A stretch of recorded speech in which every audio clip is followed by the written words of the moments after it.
नमस्कार। सोचिए, अगर आपका संगीत का जुनून आपको वर्दी दिला सकता है तो कैसा रहेगा। जी हाँ, मध्य प्रदेश पुलिस एक ऐसा ही सुनहरा मौका लेकर आई है। तो चलिए, आरक्षक बैंड भर्ती 2026 की हर छोटी बड़ी जानकारी को एकदम आसान भाषा में समझते हैं। यहाँ पे सारी जानकारी सीधी ऑफिशियल नोटिफिकेशन से ली गई है, तो बिल्कुल पक्की खबर है। और सबसे पहली बड़ी खबर है पदों की संख्या, कुल 509 पद। ये वाकई एक बहुत बड़ा मौका है। तो चलिए फटाफट देखते हैं कि हम आज क्या क्या जानने वाले हैं। पहले भर्ती का परिचय, फिर जरूरी तारीखें और फीस, कौन कौन अप्लाई कर सकता है, सिलेक्शन के 3 चरण क्या होंगे, और आखिर में फिजिकल स्टैंडर्ड्स और सैलरी पर भी बात करेंगे। तो सबसे पहले ये समझते हैं कि ये भर्ती है क्या आखिर। ये उन हुनरमंद संगीतकारों के लिए हैं जो पुलिस फोर्स का हिस्सा बनकर देश की सेवा करना चाहते हैं।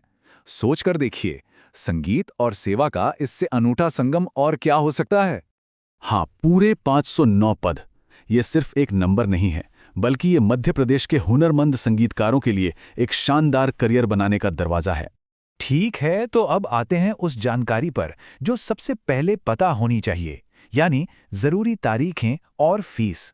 किसी भी उम्मीदवार के लिए ये पहला और सबसे जरूरी कदम है। इन तारीखों को तो भाई अपने कैलेंडर में अभी से मार्क कर लीजिए। एप्लीकेशन 5 अप्रैल 2026 से शुरू होंगी और आखिरी तारीख 19 अप्रैल है। और अच्छी बात यह है कि अगर फॉर्म में कोई छोटी मोटी गलती हो भी जाए तो घबराने की जरूरत नहीं, 24 अप्रैल तक उसे ठीक करने का मौका भी मिलेगा। अब बात करते हैं एप्लीकेशन फीस की।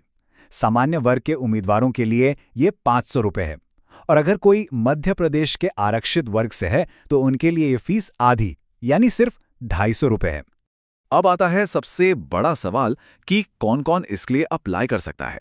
चलिए, एलिजिबिलिटी की शर्तों को जरा गौर से देखते हैं ताकि ये पता चल सके कि यह मौका किसके लिए है।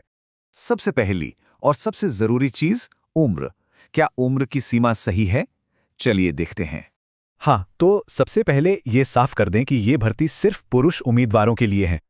अब उम्र की बात करें तो जनरल कैटेगरी के लिए मैक्सिमम एज 33 साल है, फिर चाहे वो मध्य प्रदेश से हो या किसी और राज्य से। लेकिन आरक्षित वर्ग और जो पहले से सरकारी कर्मचारी हैं उन्हें 5 साल की छूट है, मतलब उनके लिए यह सीमा 38 साल तक है। पढ़ाई लिखाई की बात करें तो यहां भी मामला बड़ा सीधा है।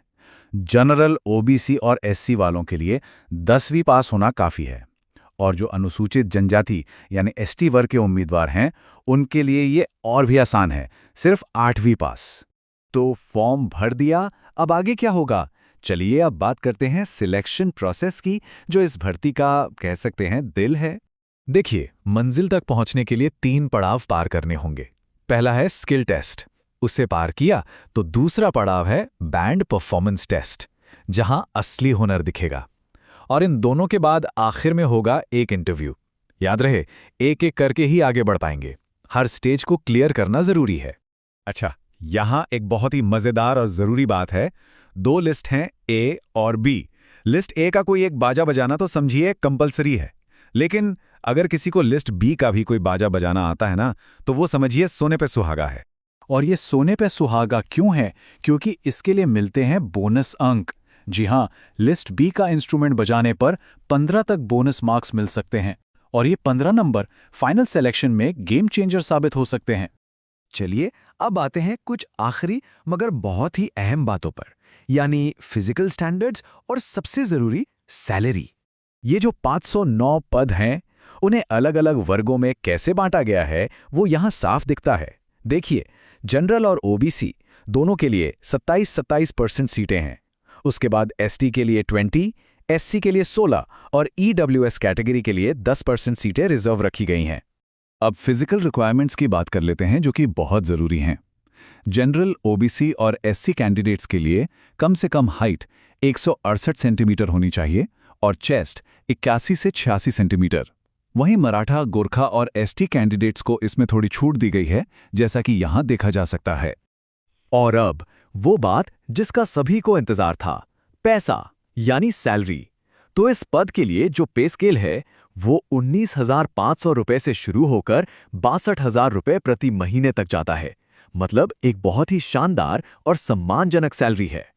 तो कुल मिलाकर देखें तो ये सिर्फ एक सरकारी नौकरी नहीं है, ये मौका है अपने संगीत के हुनर को, अपने जुनून को देश सेवा के साथ जोड़ने का। अब सवाल ये है कि इस सुनहरे मौके के लिए कौन-कौन तैयार है।